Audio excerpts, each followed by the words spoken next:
তুলোর মতো নরম তুলতুলে পাকা আমের রসগোল্লা খেতে এতটা সুস্বাদু হতে পারে আমি তো কল্পনাও করতে পারিনি। একটি মজার বিষয় হচ্ছে মাত্র একটি পাকা আম দিয়েই 1 কিলো রসগোল্লা বানিয়ে নিয়েছি। আর এই রসগোল্লা বানানো এতটাই সহজ, মন চাইলেই হলো।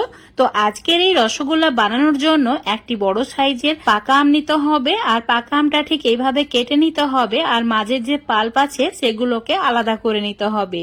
তো একটা ছুরি দিয়ে এইভাবে কেটে নিলে খুব সহজে এগুলো আলাদা হয়ে যায়। তো এইভাবে একটা আমের 2 সাইডের পাল্প ছাড়িয়ে নিচ্ছি। তো সব আমের পাল্পটা ছাড়িয়ে নেওয়া হয়ে গেছে। এবার একটা মিক্সচার জারের মধ্যে আমের পাল্পগুলোকে নিয়ে নিতে হবে। এর সঙ্গে 3 থেকে 4 চামচ মতো জল অ্যাড করে দিতে হবে, যাতে করে আমের এই পাল্পটা একদম মসৃণ ভাবে পেস্ট করে নেওয়া যায়। তো একদম এটা রেডি হয়ে গেছে। চুলোর উপর একটা ফ্রাই প্যান নিয়েছি, তারপরে আমের পাল্পটা অ্যাড করে দিতে হবে। চুলোর ফ্লেমটা মিডিয়াম টু হাই রেখে অনবরত জাল করে ঘন করে নিতে হবে। তো অবশ্যই এখানে কোনো কিছু অ্যাড করার প্রয়োজন নেই, জাস্ট এটাকে একটু ঘন করে নিতে হবে যাতে এর জলটা শুকিয়ে যায়। তো এটা রেডি হয়ে গেছে। তো এবার এটা চুলো থেকে নামিয়ে ঠান্ডা করে নিচ্ছি। এবার নিতে হবে ছানা। তো এই ছানা আগে থেকেই রেডি করে রেখেছি। এখানে ওজন হিসাবে 300 গ্রাম মতো ছানা আছে। এইরকম পারফেক্ট ছানা রেসিপি যদি তোমরা নিতে চাও অবশ্যই আমাকে কমেন্ট করে জানাবে। এবার এই ছানাটা হাত দিয়ে ভালো করে মথে নিতে হবে, আর এই কাজটি মাত্র 1 মিনিট করতে হবে। 1 মিনিটের বেশি যদি এভাবে মথে নেওয়া হয় তাহলে ছানার কোয়ালিটি নষ্ট হয়ে যাবে, মানে ছানাটা অনেক বেশি ক্রিমি হয়ে যাবে আর একদমই রসগোল্লা ভালো হবে না। ঠিক এই রকম ডোয়ের মতো করে রেডি করে নিতে হবে। এখন এর মধ্যে অ্যাড করে দিতে হবে আমের পাল্প, যেটা প্রথমেই রেডি করে রেখেছিলাম। তো 1.5 চামচ মতো আমের পাল্প এখানে অ্যাড করেছি। এবার বড় চামচের মাপ করে 1 চামচ ময়দা, তার সঙ্গে 2 চামচ কাঁচা সুজি, আর দিতে হবে 1 চামচ মতো চিনি। অবশ্যই চিনিটা এখানে অ্যাড করবে, আর দিয়ে দিতে হবে অল্প একটু ফুড কালার। এখানে আমের যথেষ্ট কালার আছে, তবু অল্প একটু ফুড কালার দিলে মিষ্টিগুলো দেখতে বেশি সুন্দর লাগবে। এবার সমস্ত কিছু হাত দিয়ে আমি যেভাবে মেখে নিচ্ছি এইভাবে মেখে নিতে হবে, ডোলে ডোলে মাখানো যাবে না। তো এইভাবে একটা ডোয়ের মতো করে রেডি করে নিতে হবে। তো এখন হাতেও লাগছে না, একদম পারফেক্ট হয়ে গেছে। এবার নির্দিষ্ট সাইজ করে লেচিগুলো কেটে নিতে হবে প্রথমে। তো তোমরা যেমন রসগোল্লা বানাতে চাও ছোট বড় সেই রকম করে লেচিগুলো কেটে নেবে। লেচিগুলো রেডি করা হয়ে গেছে, হাতটাও ভালোভাবে পরিষ্কার করে ধুয়ে নিয়েছি। এখন এই রসগোল্লাগুলো 2 হাত দিয়ে ভালো করে গোল করে নিতে হবে, আর দেখে নিতে হবে কোনো ফাটল ধরছে কিনা। তো একদমই পারফেক্ট হয়েছে, সবগুলো একইভাবে রেডি করা হয়ে গেছে। এখন এইভাবে প্লেটে থাক, আর ততক্ষণে সিরাটা রেডি করে নিতে হবে। তো চুলোর উপর একটা বড় সাইজের কড়াই নিতে হবে। কড়াইয়ে দিয়ে দিতে হবে 2 কাপ চিনি, মানে এখানে 400 গ্রাম চিনি আছে।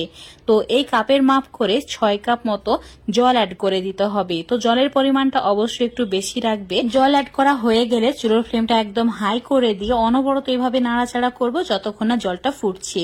তো এইভাবে ফুটতে শুরু করলেই 2 কাপ মতো এখানে চিনির শিরা তুলে একটা বাটিতে রেখে দিতে হবে। চিনির শিরা অতিরিক্ত ঘন না হয়ে যায়, তাই 1 কাপ মতো ঠান্ডা জল অ্যাড করে দিতে হবে।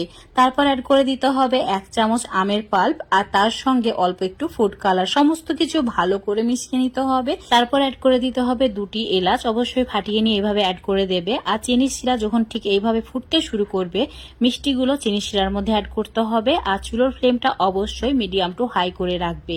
সব মিষ্টিগুলো চিনির শিরার মধ্যে অ্যাড করার পর চুলোর ফ্লেমটা মিডিয়াম টু হাই রেখে ঢাকা দিয়ে দিতে হবে 10 মিনিটের জন্য। এই সময় কড়াইটাকে একদমই নাড়াচাড়া করলে হবে না, হাই ফ্লেমে 10 মিনিট রান্না করে নিতে হবে। এখন তোমাদের 10 মিনিট পর দেখাচ্ছি। দেখতেই পাচ্ছ মিষ্টিগুলো ফুলে ডাবল হয়ে গেছে, কিন্তু মিষ্টিগুলো এখনো ভালোভাবে কুক হয়নি, আর এই শিরাটা কিন্তু ঘন হয়ে গেছে। তাই আগে যে শিরাটা তুলে রেখেছিলাম সেখান থেকে 1 কাপ মতো শিরা এভাবে অ্যাড করে দিয়েছি। তারপর ঢাকা দিয়ে মিডিয়াম ফ্লেমে 20 মিনিট রান্না করে নিতে হবে।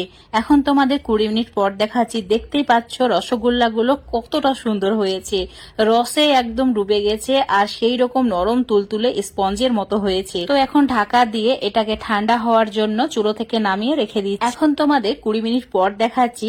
মিষ্টিগুলো এখনো গরম হয়ে আছে, আর এগুলো দেখতে এতটা লোভনীয় লাগছে যে যে দেখবে সেই সবগুলো খেয়ে ফেলবে। তো যে বাকি চিনি শিরাটা ছিল সেটা একটা প্লেটের মধ্যে নিয়েছি, তার মধ্যে রসগোল্লাগুলোকে এখন রেখে দিচ্ছি। তো বন্ধুরা অবশ্যই পাকা আমের রসগোল্লা আমি যেভাবে বানিয়েছি হুবহু ফলো করে একবার হলেও বানিয়ে খেয়ে দেখবে, তারপর কমেন্ট করে জানাবে। আশা করছি এই রসগোল্লা খেয়ে তোমাদের অনেক ভালো লাগবে। তোমরা বিশ্বাস করবে না, প্রথমবার আমি নিজে খেয়েই অবাক হয়ে গেছি, এতটাই মজার ছিল। তো যেমন হয়েছে স্পঞ্জ নরম তুলতুলে, সেই রকম রসালো। অবশ্যই এভাবে একবার বানিয়ে খেয়ে দেখবে। আজকের রেসিপিটা ভালো লাগলে অবশ্যই লাইক শেয়ার কমেন্ট করে দেবে।